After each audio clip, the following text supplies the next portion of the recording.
It's great having you in, and because not only am I a fan of Bar Rescue, but you are. I mean, even before all of that, you are one of the more fascinating people out there. I mean, the way you started and your road to get to where you got. One of the most interesting things about the beginning of this journey is that at one point you ran the Troubadour. Yeah. Out in Los Angeles. I did. For people who don't know what the Troubadour is, and please jump in because you were the guy there.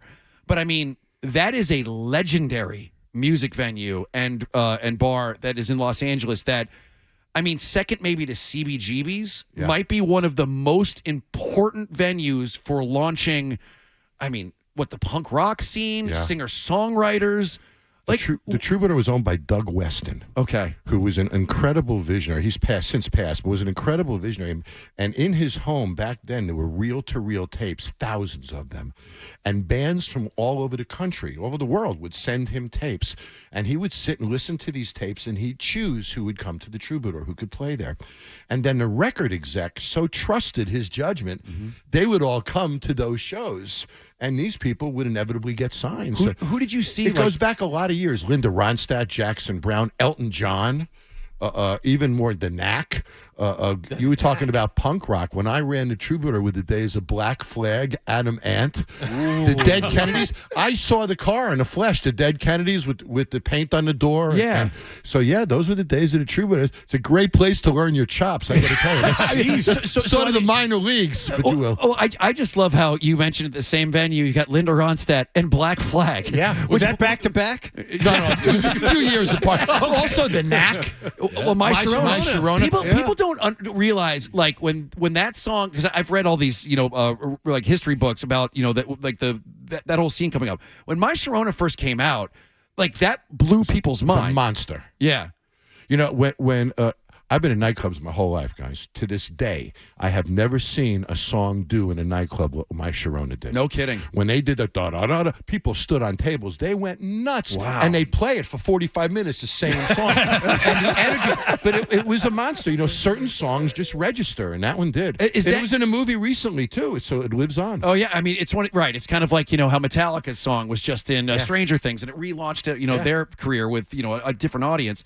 But when you are running a club like that, and you have bands like, the Dead Kennedys and Black Flag, those are shows that were known for their violence in the crowd. And you're running the place at this time. What did you have to deal with? Well, we had to remove all the tables from the floor. Okay. Because they pogoed then. Yeah. So they would jump up and down. Sometimes they would swing chains, pogo into each other really hard. So we had people flying into walls, people swinging chains. It was a management challenge, to say the least. But, we had good security people. Nice. And, people learn to respect the venue. Yeah. You know what I mean? Once people understand you can't do that here, then they don't try to do it there. And the interesting thing about those bands, as rebellious as they were trying to be successful. Sure. They were trying to make a living. Yeah, so when they went on stage, they still wanted to do a good show. They didn't want fights to destroy their show either. They didn't want the owner of this bar to call other bars and say, don't book these guys. It's almost like gangster rap in a way. You're trying to come off as a bad guy. True. But in very many cases, you're not. Right. Yeah. No question. And I got to imagine, going from that, it's wild too, because I don't even know if you guys know this, but you've the places that I didn't realize that you were also credited with creating the NFL Sunday Ticket. That's correct. How? What? How do you? It's actually a great story. I'll tell it to you. As a former subscriber. As in the mid-'90s, I won Sports Bar Operator of the Year. Okay. And I also had a very well-known consulting company, and I get a phone call from a company called ComSat, who manages all the satellites in space. They're in Maryland. And they had like the pay-per-view movie channels and all that satellite-delivered stuff. Yeah. They wanted me to do a feasibility study on what they called out-of-market sports programming. And this was 2 years after they tried it in Florida, and Anheuser-Busch went crazy, and there were protests against it and all of that. So everybody was very cautious about it. Okay. So they hired my company to do a feasibility study. So we did. We got paid a lot of money for doing it. And we assessed the business and what the business could afford and what's the viability of it. And we came back to the feasibility study. We gave it to them, and they said, wow, this is really good. Do another phase of work. Tell us what the product would look like. Okay. So then we went designing what it would look like and ad slicks for the bars and all these kind of things and how to market it and merchandise it. While that was happening, something happened called compression. Before compression, when we owned sports bars, you guys remember this, I had to have a quarter acre behind the bar for satellite dish. That's right. Right? To That's play right. 7 football games That's at the right. same time. I Yeah, needed yeah, yeah. 7 of these huge You look like freaking you're NASA. analog You're dishes. NASA. Yeah. I need a quarter acre behind the bar. So God. when compression happened, you could now pull multiple games off one transponder. Change the world. Yeah. Now with one small dish on my roof, You I got can everything. pull in 8 games simultaneously from the NFL. So that happened while we were writing the second version. So now it became Sunday Ticket, if you will, 8 games at once. Yeah. And how do you market to Green Bay fans in Boston? And how do you market to the Cardinals fans in San Diego? And all of these things. National fan clubs got started to be created by a lot of clubs. Like Oh, the sure. Packer Yep. backers and Yeah. things like that. Yep.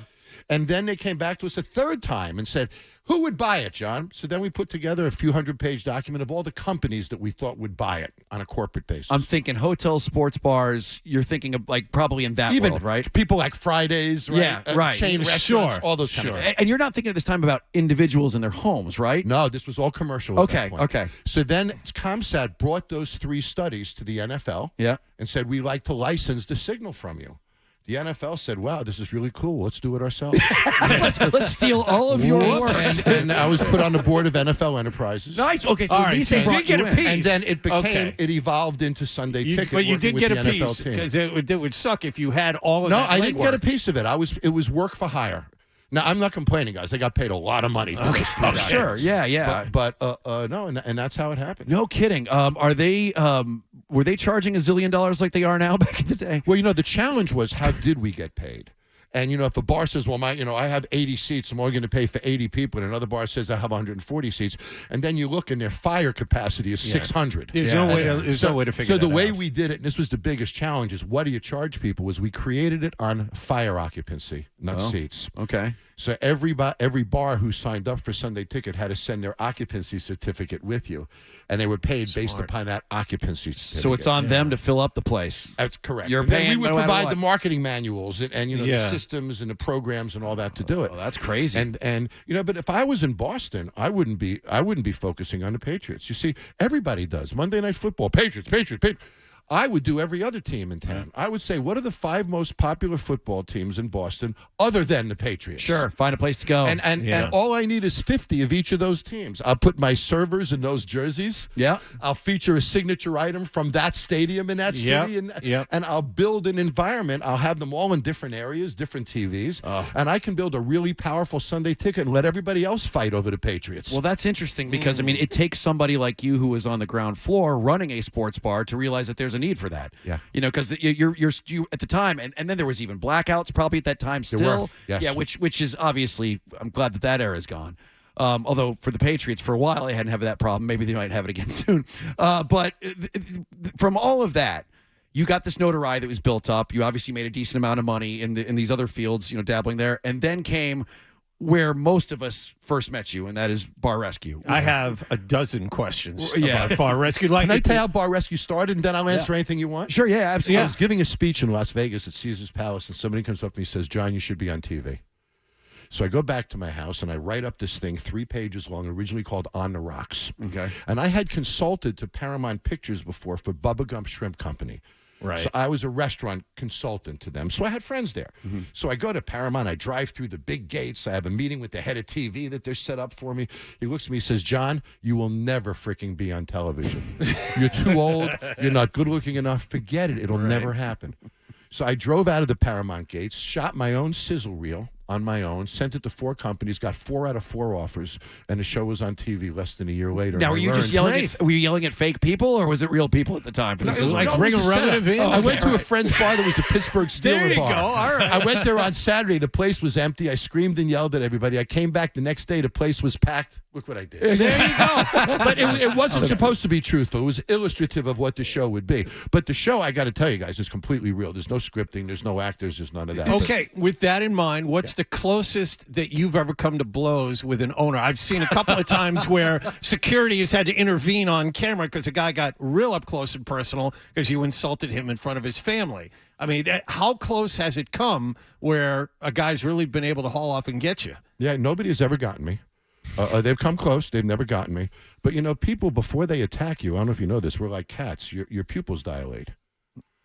So I can watch your pupils, watch your body language, and I know how to push you to the line but not cross it. And your line is different than Ryan's line. Everybody's line is a little bit different. Sure. So I have to watch you and do it. But, you think that I insulted that guy in front of his wife. I'm going to say it to you differently. I saved his freaking life and his marriage in the end, didn't I? Yeah. And one of the tools that I did business. it was to embarrass him in front of his wife and make him step up. So there's a method to my madness.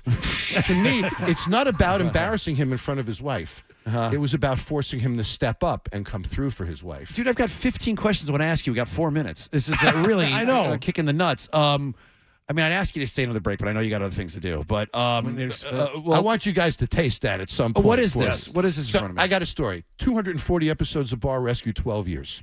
Yep. I got to come up with 5 cocktails every episode. That's like a freaking 1,000 cocktails, right, guys? Yep. I got great mixologists and people help me. I'm in my restaurant in Alpharetta, Georgia, and I pour whiskey into a sous vide cooking bag. And then I pour in brown butter. I seal it. I put it in hot water, let it sit for hours, take it out, put it in the refrigerator, it coagulates, scooped it off the top, poured it through a coffee filter, and I had browned butter bourbon, and it blew me away. We put it in a cocktail. We're selling over 1,000 a month of this cocktail. People loved it so much. I never thought I'd be in the whiskey business. I said, we got to bring this to market.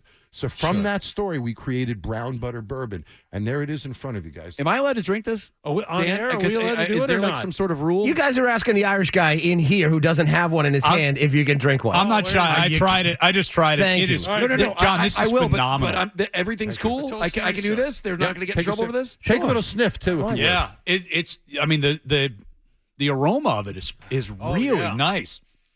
Got a smoothness, doesn't it? Yes, Yeah. it does. So unlike a lot of good. other flavor, it's 80 proof, so it mixes really well. It makes, if you guys are into it, a great old-fashioned. A brown butter old-fashioned is to die for. I think this should be a tradition. Tuesdays at 7:50. We bust out the little And I small think glasses. I also think you should come back more often. I'd love to, guys. You're fun. Yeah. Great. So and I mean, obviously, we could talk to you. Seriously. I mean, I got 100 questions on the list I wouldn't get to. I mean, between the guy taking a shower with the dish sink faucet, washing himself right naked, The mother next to that- who had to fire her How daughter. about one you don't know? Okay. I'm doing an episode in Orange County, California, and I understand the wife is really mad at the husband. He's not coming home till 5, 6 in the morning, if at all. She thinks he's cheating on him, blah, blah, blah. So I say to my producers, let me do recon with the wife, Edith. So she gets in the SUV with me, and she's got a gift bag in her hand. And I look at her, I say, Edith, hi, nice to meet you. What's the gift bag for? She goes, it's my 14th anniversary. I said, oh, really? Is that for your husband? She goes, yes.